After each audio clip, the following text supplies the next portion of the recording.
Nah, upacara perjamuan Tuhan Iya. itu adalah upacara jemaat lokal. Oh, Gitu. bukan upacara universal. Bukan upacara untuk gereja universal, karena nggak ada gereja universal. Jemaat itu Tuhan itu lokal, gitu. Karena yang berkumpul di satu tempat itu punya kesehatian, ya kan? Kan jemaat Kristus itu sehati sepikir. Iya, iya. Nggak mungkin kita bisa sehati sepikir dengan orang nggak pernah kumpul dengan kita, kan gitu. Makanya surat-surat Paulus menyebutkan kepada orang-orang kudus di Korintus, Iya, kepada orang-orang kudus di Efesus. Jadi jemaat itu sifatnya lokal, karena harus sehati dan sepikir, begitu. Maksudnya sehati sepikir itu Satu doktrin, satu pemahaman, satu pemahaman, satu pengakuan iman, gitu.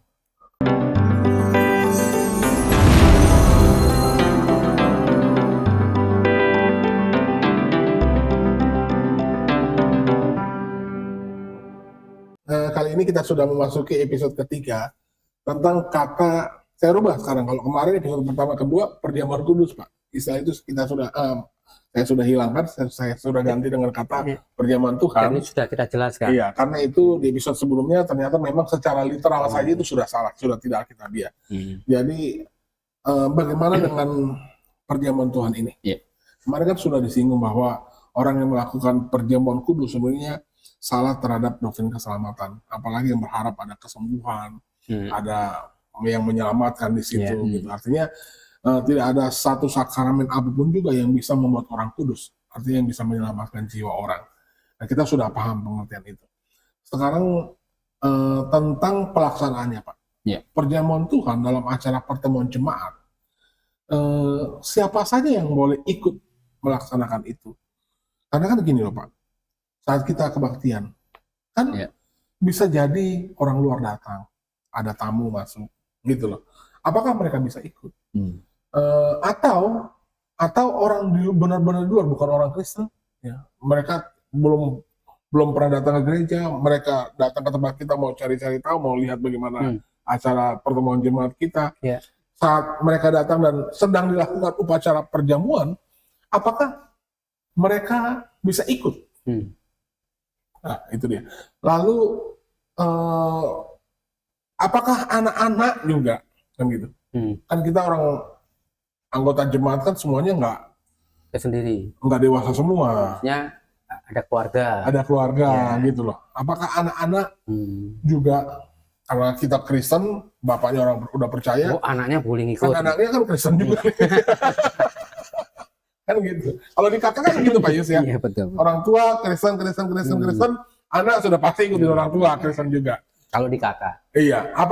Apakah semua yang tadi saya sebutkan itu mereka boleh bebas ikut acara Untuk ambil bagian dalam perjamuan Tuhan. Upacara perjamuan Tuhan ini. Bagaimana menurut Alkitab, Pak? Iya. Mesti memahami begini dulu. Semua orang yang mengaku berdosa, bertobat sungguh-sungguh, percaya Yesus itu adalah satu-satunya Tuhan dan juru selamatnya, di semua tempat dia masuk ke dalam anggota keluarga Allah. Anggota keluarga Allah. Anggota keluarga Di semua Allah. tempat. Di semua tempat. Kalau mereka sudah bertobat dan percaya, dia menjadi keluarga Allah. Anggota keluarga Allah. Anggota keluarga Allah. Oke. Jadi dia diberi kuasa menjadi anak Allah, ya dia bisa memanggil Allah itu sebagai Bapa. Gitu. Nah, tetapi ada terminologi lagi, ini tubuh Tuhan. Beda anggota keluarga, beda tubuh Tuhan. Ya, kalau keluarga Allah itu semua orang yang sudah bertobat dan percaya itu di semua tempat, gitu kan? Itu masuk ke dalam keluarga Allah. Oke. Nah, sekarang ini tubuh Tuhan ini atau jemaat. Ini adalah jemaat Allah. Ini adalah kumpulan orang yang percaya di satu tempat. Bedanya apa, Pak? Ya, ini kalau kita dengan orang bertobat, orang lahir baru di Amerika kan kita nggak satu kumpulan ini. Tapi kita keluarga Allah. Gitu. Tapi kita keluarga Allah nih. Dia Allah kita dan Allah dia kan sama. Tapi nggak satu kumpulan. Nggak satu tubuh. Nggak satu tubuh. Oke. Jadi bisa dibedakan antara jemaat Allah dengan keluarga Allah. Ini beda terminologi, Pak ya. Beda terminologi. Jadi yang jemaat itu yang bagaimana, Pak? Jemaat itu adalah yang berkumpul di satu tempat kemudian mendapatkan baptisan yang sama. Artinya pengajaran yang yang sama dan kemudian memberi diri dibaptis oleh jemaat itu. Berarti orang percaya di sana di Afrika yang seiman bukan satu tubuh dengan orang percaya di sini. Betul lah. Oh gitu ya. Konsekuensi logisnya kan gitu. Betul. Berarti mereka mempunyai tubuh yang berbeda dengan yang ada di Nigeria misalnya gitu. Jadi tubuh Kristus itu sifatnya sebenarnya lokal. Bukan keseluruhan, Pak. Bukan keseluruhan. Bukan universal. Bukan universal. Jadi sifatnya lokal. Jadi orang yang sudah bertobat dan percaya kepada Dia berkumpul, dibaptis. Nah, itulah tubuh Tuhan Yesus lokal. Maksudnya lokal tadi, biar lebih jelas lagi, artinya pemimpinnya beda-beda, Pak. Bisa gitu. Jadi mereka itu bukan dipimpin oleh satu orang besar, tapi misalkan di Bekasi beda, di Jakarta beda, gitu ya, Pak? Betul. Nah, upacara perjamuan Tuhan itu adalah upacara jemaat lokal. Oh, gitu. Bukan upacara universal. Bukan upacara untuk gereja universal, karena nggak ada gereja universal. Jemaat itu Tuhan itu lokal, gitu. Karena yang berkumpul di satu tempat itu punya kesehatian, ya kan? Kan jemaat Kristus itu sehati sepikir.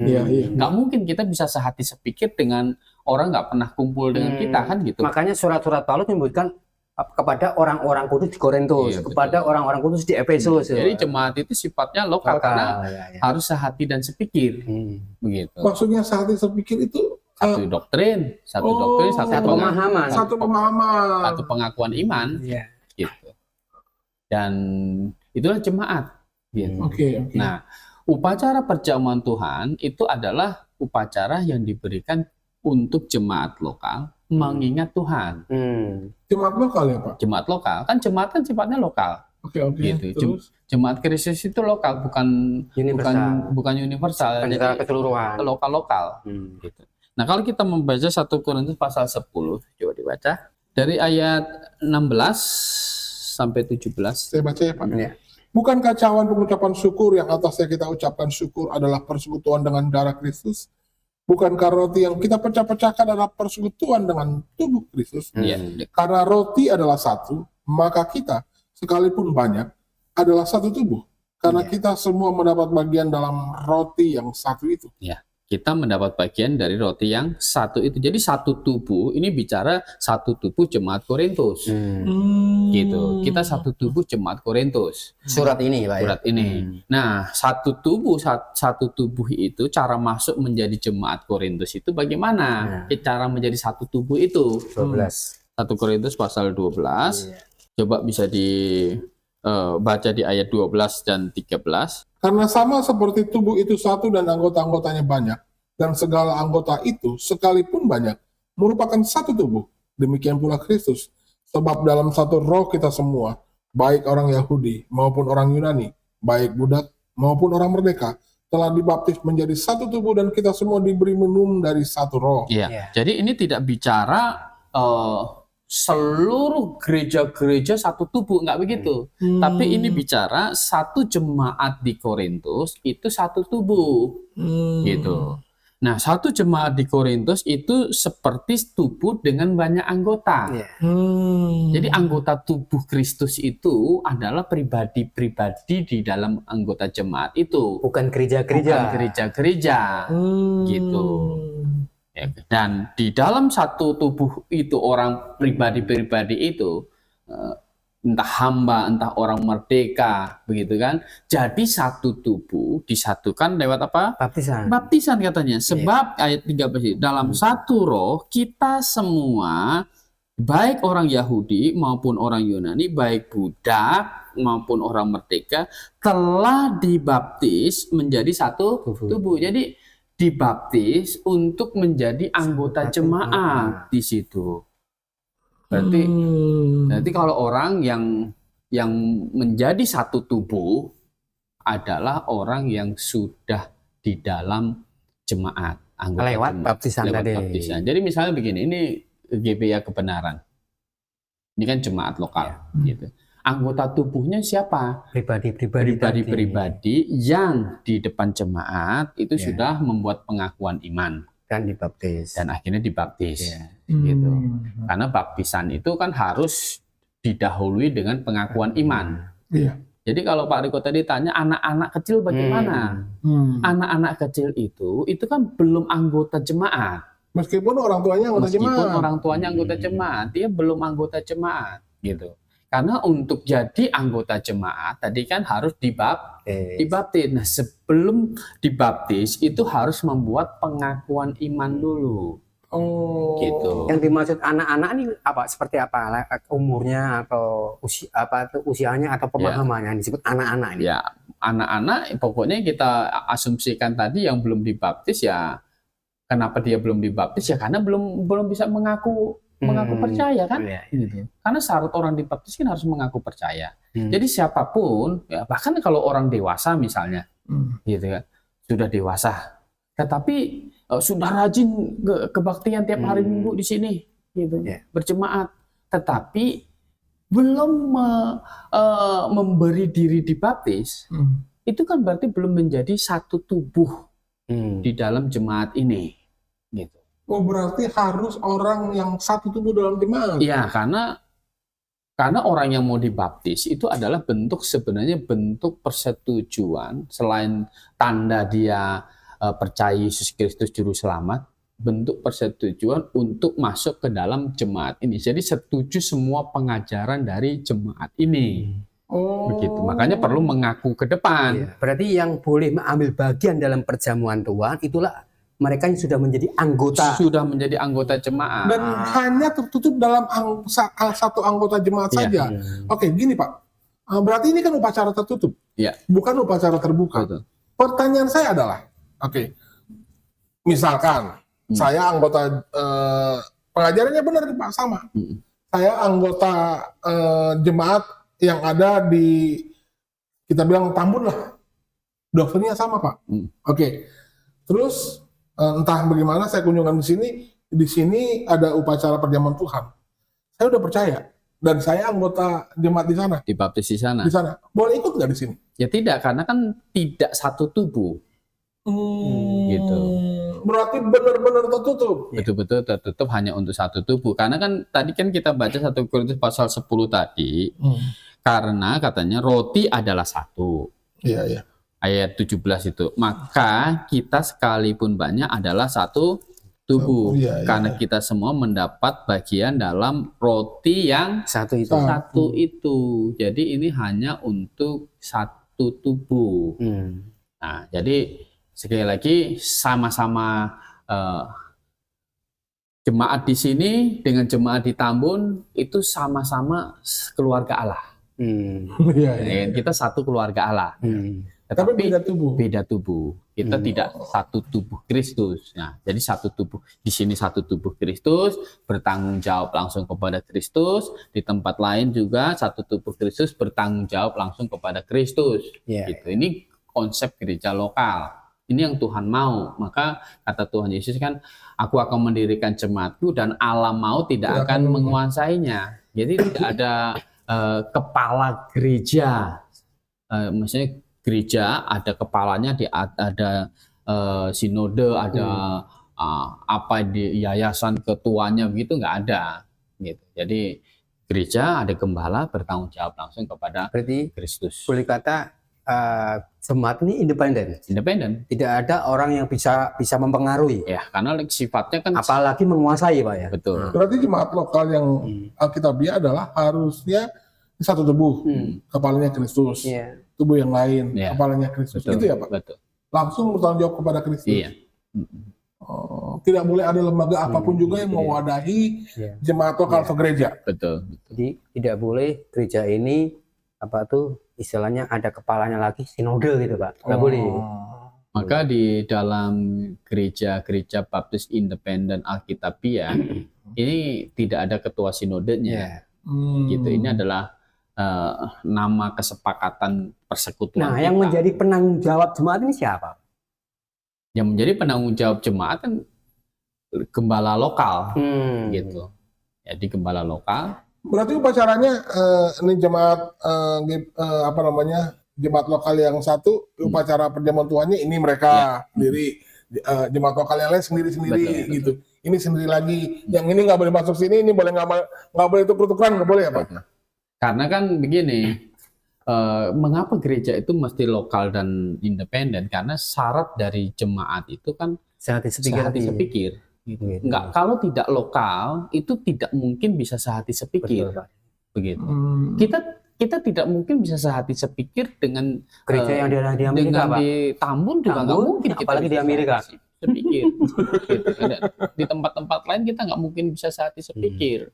Gitu. Makanya surat-surat Rasul Paulus kan begini bunyinya, Pak.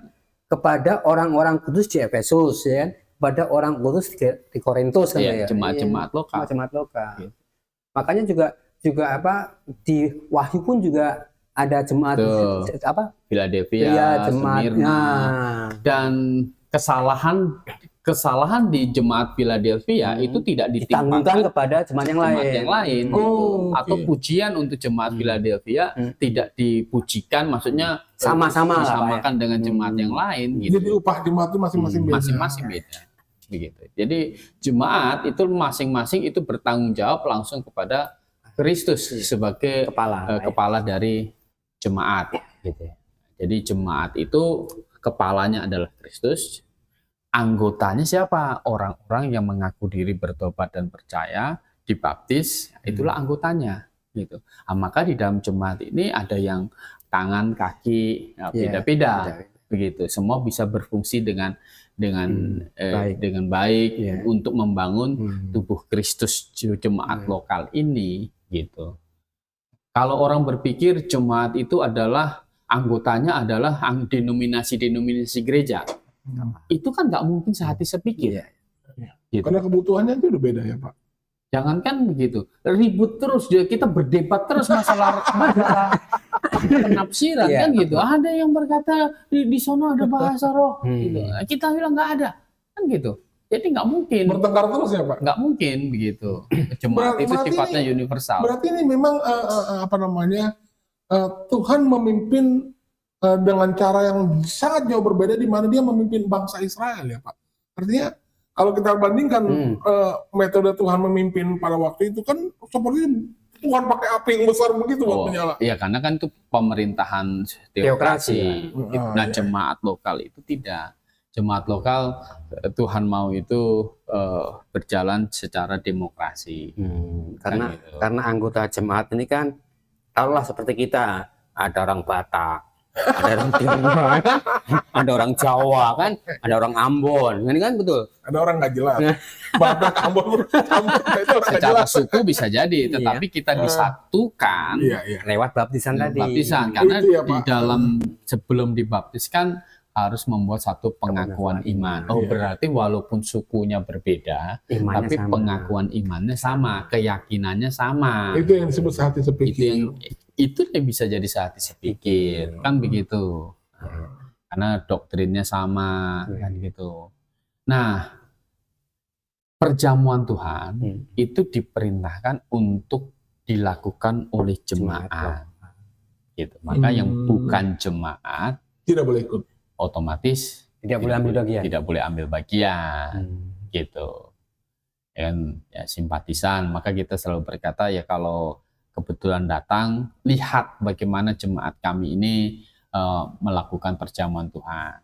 Nanti ketika ada undangan, jemaat kita kan mau menjadi anggota jemaat, itu kan harus mengaku pengakuan iman di depan jemaat. Maka maju ke depan, ada undangan, maju ke depan, menyatakan pengakuan imannya, dibaptis menjadi satu tubuh. Nah, di kesempatan lain ketika melakukan perjamuan Tuhan, Anda bisa ikut, gitu. Jadi yang belum jadi anggota jemaat lokal 14 ini tidak bisa ikut karena dan tandanya adalah dibaptis ya Pak. Ya, pintu masuk jadi anggota jemaat kan baptis. Gitu. Kalau gini loh Pak, ini nih sedikit lagi Pak. Saya Kristen dari kecil. Dari kecil loh. Bisa jadi dari dalam perut nih, karena memang dari kecil kan. Kita bilang saya sudah dipercik. Ya Pak, sudah dipercik dan saya bergabung ke gereja sini, gereja situ, gereja sini. Masuk dalam jemaat independen Alkitabiah. Perlu dibaptis lagi nggak Pak? Padahal saya sudah dibaptis kemarin. Ya, kan waktu waktu dibaptis itu di sana itu kan imannya sama tidak dengan yang kita akui di sini, kan gitu. Ya kalau tidak sama pengakuan imannya ya berarti tanda tidak setuju lagi iman di sana setuju dengan di sini, yaitu menjadi satu tubuh tadi dibaptis supaya menjadi jelas-jelas ini satu iman. Tapi kalau gitu baptisan ulang, Pak. Bagaimana? Berarti dibaptis ulang dong, Pak, kalau begitu. Ya kan dia dulu nggak setuju dengan pengajaran di sana, kan gitu. Sekarang tanda mau setuju, gitu. Nah ulang itu adalah mereka yang bilang ulang, gitu. Kan dibaptis di sini kan baru sekali, nggak diulang kan, gitu. Soalnya kan pemahaman orang di sana tuh Ulang. Oh iya, mereka. Berarti nggak boleh diulang. Mereka yang bilang ulang, tapi kan kesini kan jadi anggota jemaat kesini kan sekali aja dibaptis, nggak ulang-ulang dibaptis. Iya, luar biasa ya. Mendingan diulang tapi bener, Pak ya. Mendingan diulang tapi bener daripada nggak bener gitu, Pak ya. Ya sebenarnya kan ulang itu mereka yang bilang, gitu kan. Kita nggak tiap hari Minggu baptis orang, Pak Riko udah dibaptis sekali ya sekali saja, nggak kita ulang-ulang baptis kan, begitu. Baik, terima kasih Pak Kurnia. Anda sudah mendengar episode pertama sampai ketiga bahwa perjamuan kudus tidak alkitabiah. Yang benar adalah perjamuan Tuhan. Perjamuan Tuhan tidak memiliki kuasa apapun juga selain daripada mengingat karya keselamatan Kristus di atas kayu salib. Dan ini adalah upacara tertutup, hanya khusus bagi anggota jemaat lokal, di mana dia menyatakan bahwa dia setuju terhadap pengajaran jemaat lokal setempat. Jadi saudara bisa memahami bahwa keselamatan hanya di dalam Kristus. Tidak ada satu upacara apapun di dalam dunia ini yang bisa membuat Anda kudus. Hanya pengorbanan Kristus di atas kayu salib yang mengkuduskan kita sekali untuk selama-lamanya. Amin. Terima kasih Pak Kurnia sudah memberikan penjelasan. Terima kasih Pak Yus sudah menemani saya malam hari ini. Kalau Anda merasa diberkati lewat acara ini, Anda bisa subscribe, share, bagikan video ini ke banyak teman-teman Anda. Kami berharap lewat video ini Anda diberkati dan Anda menemukan kebenaran di dalam pengajaran yang disebarkan lewat video ini. Terima kasih saudara. Tuhan memberkati. Selamat malam Pak Kurnia. Selamat malam Pak Yus. Selamat malam dan salam Maranatha.